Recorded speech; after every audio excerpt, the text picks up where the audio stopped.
Mo PSC mo do baba ko pe ye TV and radio presenter e baba na maji makunya kase e wo Attention TV ne me be bro ensem ne se egu ho ne so fo me betin Ghana ekruye na ensem be na e twagu ye Sister Akos e de bibia betu dwa osi sebi ashawo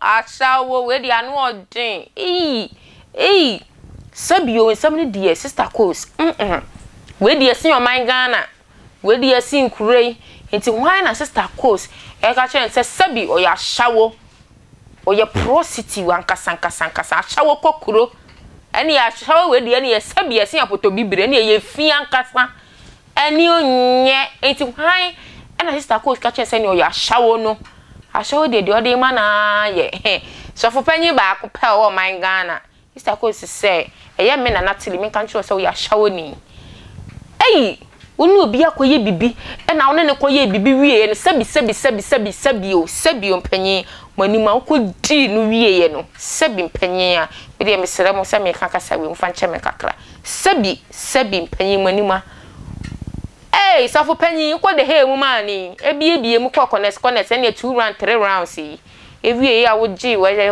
nsu emu odin a wonum go so no nipa no san ye ne de Sister Akos so ya hyawe ni mumie nkotie ne yes of penny o man Ghana e de aye abayiwa bia ne wade he ni he o de he ni wie ye no e de no sande ye no nkotie embra nyamie ne me nukure ni sister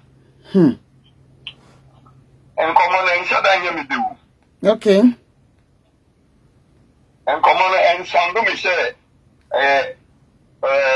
OBOFOUR ye sofu okay ensando me yes at least yema you should dance no yes sonku okay e wo ni pe no and say no beneficiary all right enti o chire mpai bobi se mo bompa ya sister tie pa me tie pa mo ka se ye na ja wo so udini ehunko wa hini mra ni o panye wa asasi se ne ye wo so my dad baby me fa yam fom so kyen se de di chawo a ofom ye okay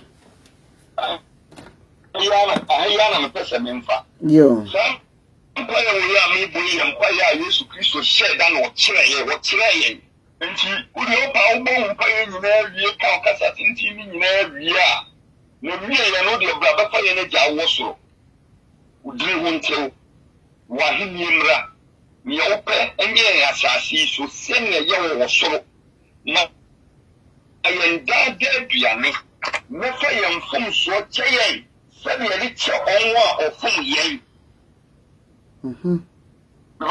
metie papa ebie bepe nesi se papa OBOFOUR chasi se wudi nkomo yi apres mu mi ye kwa wudi nkomo ya ma na otiaba ensem biye wom waka papa ye ani wom waka konkonse a wodi wo papa OBOFOUR ensem a wo ka kire papa yi nyina ade be mu be yanka bi nto so ya ka de sense ato so but life still goes on oda sukura wa sore na oda sukura wani mu ye waduma into want to keep quiet and concentrate your church ya na no misi ni betie wo preaching bi wa sore dem a me mu preaching bi a se papa ya na ye the point punchlines they na be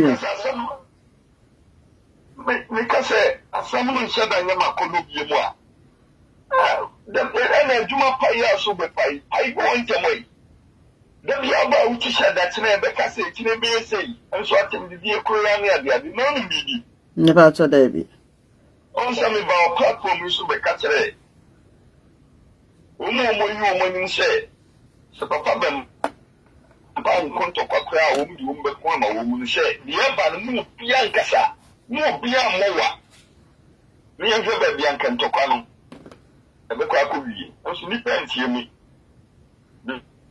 ko mi de na mi ni ba bia me kasa firi ni ba bia mi fi bo ni pentie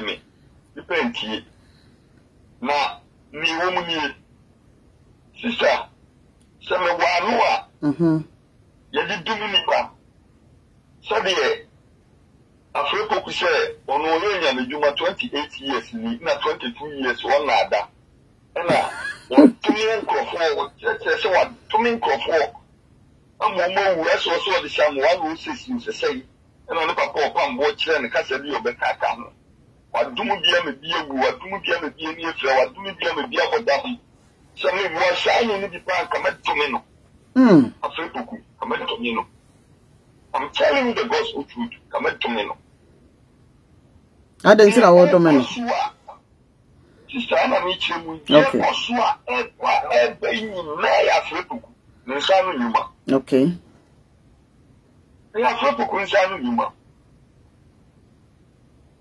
And then no free, yes, you come to America, where you mean, now do we, now this any panasama or she's any panat also tell. Let you out that come on. Free one, not the call. OBOFOUR ye ni agrada ntemu tokwa nkwe ba se wu na o sisi adwuma no na o twa gato agrada na OBOFOUR ntia akai OBOFOUR ni o papa ya o se boro nko o di nka ma Badukobi na bra kwa me se Badukobi ne senior brother so apiemu e wo Nigeria.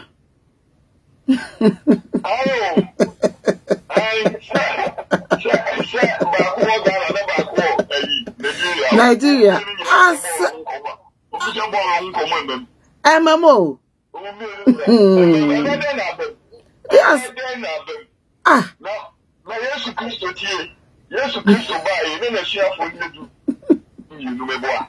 Amoyedu mi. Yesu nka bo hu hia na. Nka bo hu hia na. Sanka or the 11 players ko bo e ma no yi coach e ma reserve ba ko tuna nche. Asamba kura ni. Bola samu bi e. We stop na mu say we dey go ma no mu say we are very low. Bola samu bi e am protective football. We are big go any mase. No correct. Do we be sheni mu no. O ntimi ya hwe ni ani magu ase. Nti ya na mu na so football na.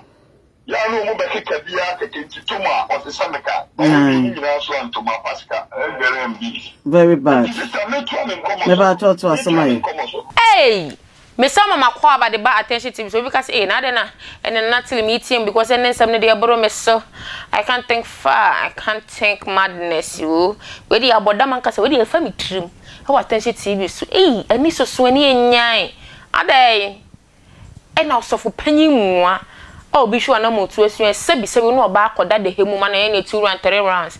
Uwie ye na Sista Akos say wasan ku nipa na ka ho. A odi nsem aba abonten. Ene etiefo ne ahwefo ene emu amasuma ha mu piesie makra mo attention TV so ene emu odwen ankasa ne ejetua to den da se ne mesan ehia mede onyame ejam.